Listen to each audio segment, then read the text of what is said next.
I think those are dead cockroaches all over the place here.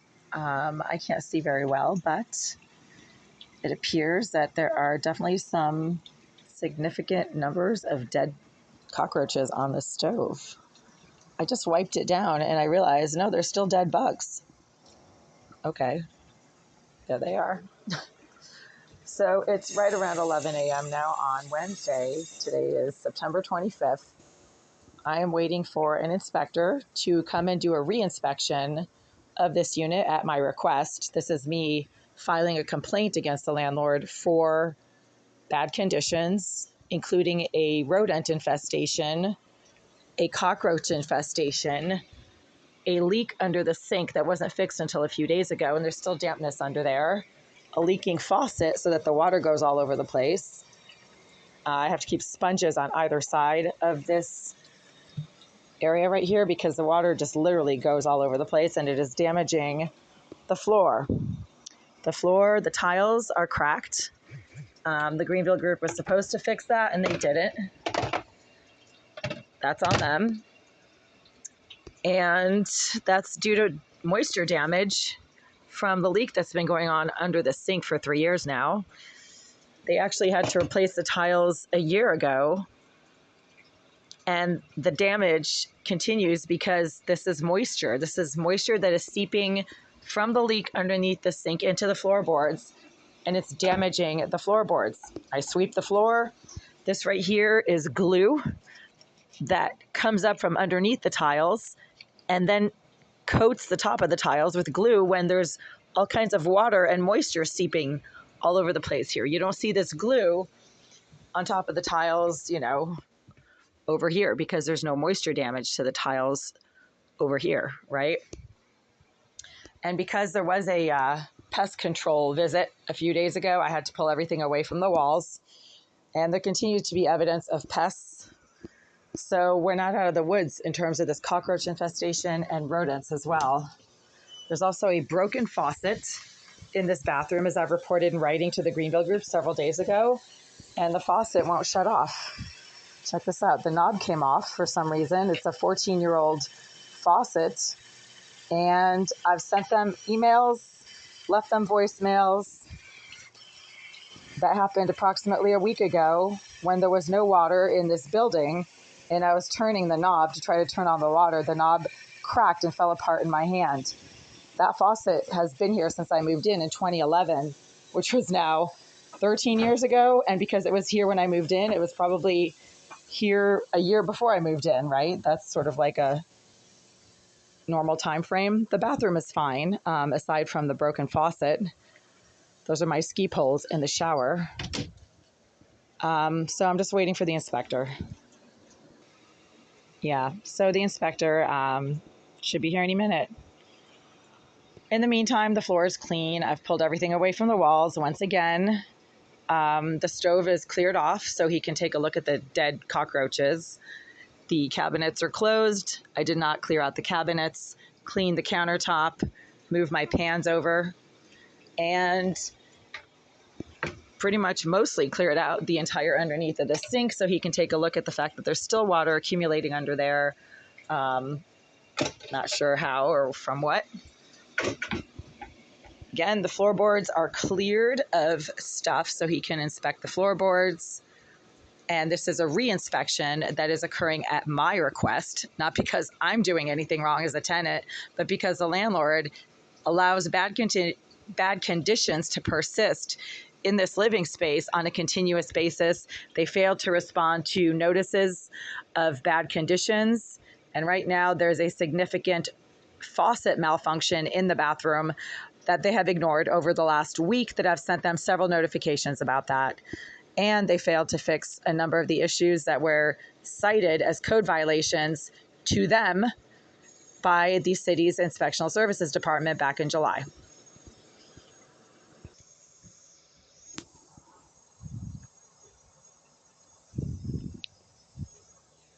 Not sure what's going on in the hallway.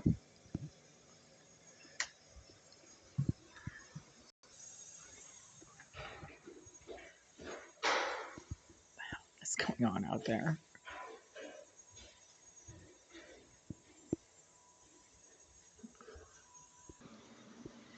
Well, it's a nice, cool, cloudy day today, Wednesday, September 25th. This is right around the time of year that the seasons start to change and it gets a little cooler. I love it. We are just starting autumn, and that's okay because I still have all of my summer stuff out and have to find my sweaters and get my coats dry cleaned. Those have been sitting there since last winter, and still just waiting for the inspector to show up. In the meantime, this is all the stuff I had to pull out of my closet for the pest control visit earlier this week. It was on Thursday. Today's Tuesday. No, today's Wednesday. So it was 6 days ago. But I still had to clear everything out, get everything away from the walls, clear out the baseboards. So yeah, I mean, things are not really normal in this unit right now because everything is pulled out of the closet, pulled away from the walls, and cleared out from under the sink. There's only like 3 items under that sink. The rest of the stuff that I normally keep under the sink is over there in bags.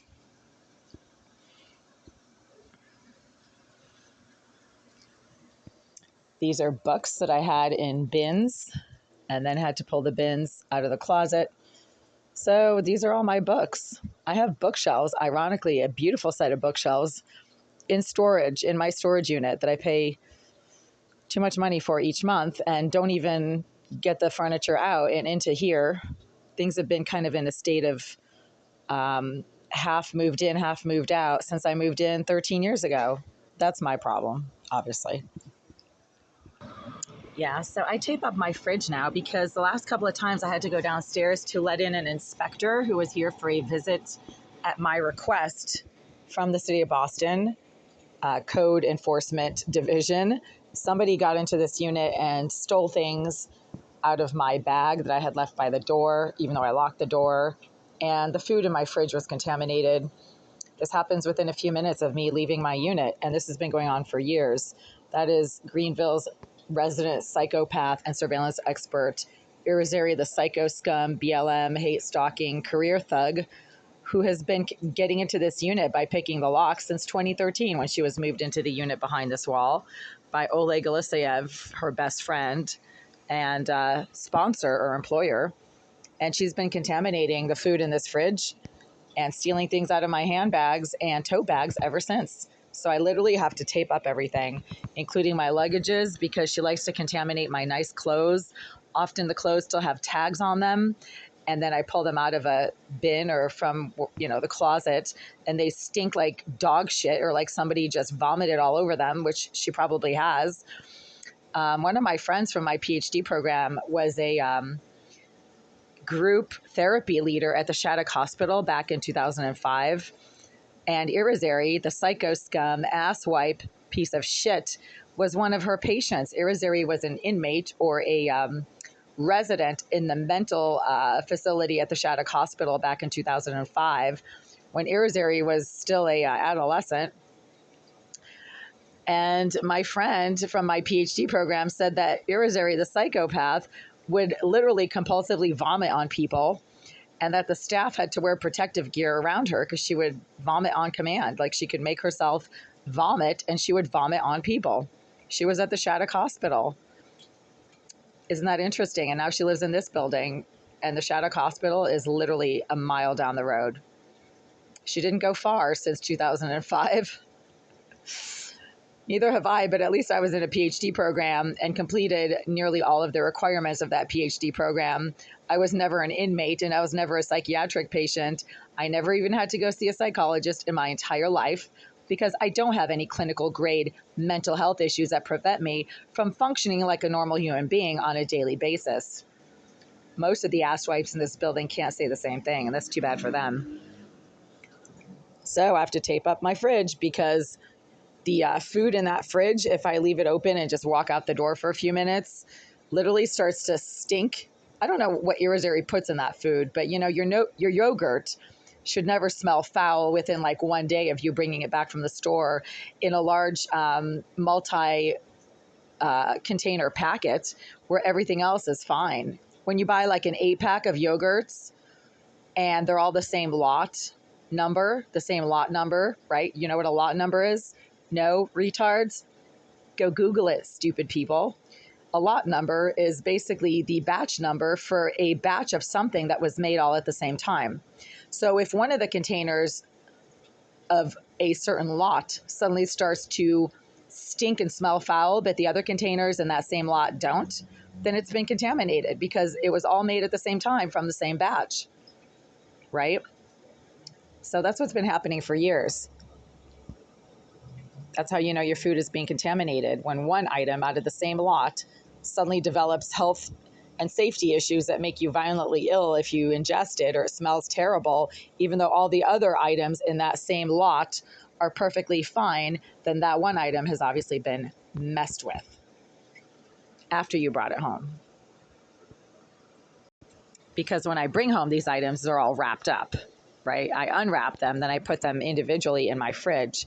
Then Irizarry, the psycho scum, has access to them when she knows that I leave my unit for a few minutes, because she's the one who uses surveillance devices in here and provides Oleg Aleseyev, the property manager, with the footage, according to a former maintenance manager who said, yeah, I know there's surveillance devices in your unit, but I'm not the one who has access to the footage. You'd have to talk to Oleg about it, as if it's perfectly normal for Oleg to have the footage of my personal private activities in my bathroom and in my living space. No, it's not.